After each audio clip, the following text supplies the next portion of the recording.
to tell the story of unseen things above, of Jesus and His glory, of Jesus and His love. I love to tell the story because I know it's true. It satisfies my longings as nothing else can do. I love to tell the story. 'Twill be my theme in glory to tell the old story of Jesus and His love. Heavenly places. The Widening Circle of Love, July 19th. Let the husband render unto the wife due benevolence, and likewise also the wife unto the husband. 1 Corinthians chapter 7 verse 3.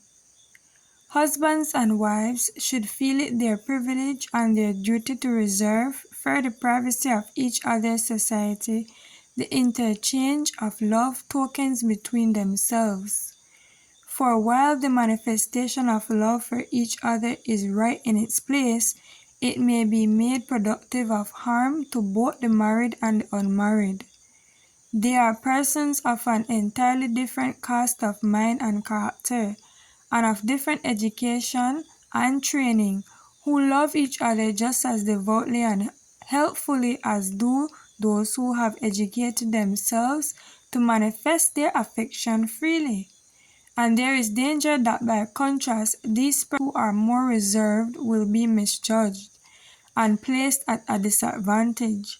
While the wife should lean on her husband with respect and deference, she can in a wholesome, helpful way manifest her strong affection for and confidence in the man she has chosen as her life companion.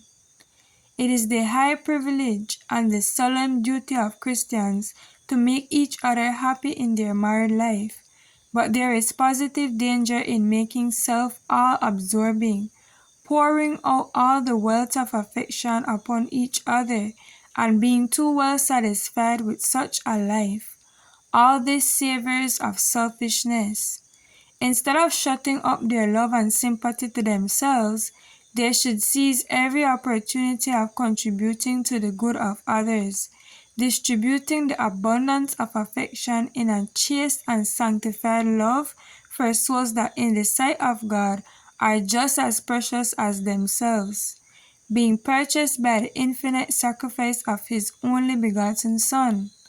Kind words, looks of sympathy, expressions of appreciation would be many a struggling and lonely one as the cup of cold water to a thirsty soul.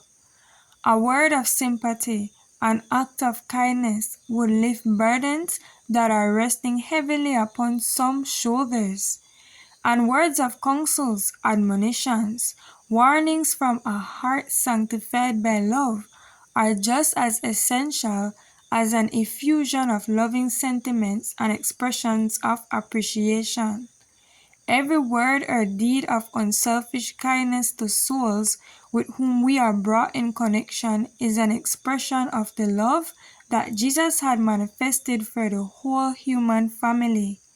Heavenly places, the widening circle of love. July 19th. I love to tell the story, 'tis pleasant to repeat. What scenes each time I tell it, more wonderfully sweet. I love to tell the story, for some have never heard the message of salvation from God's own holy word.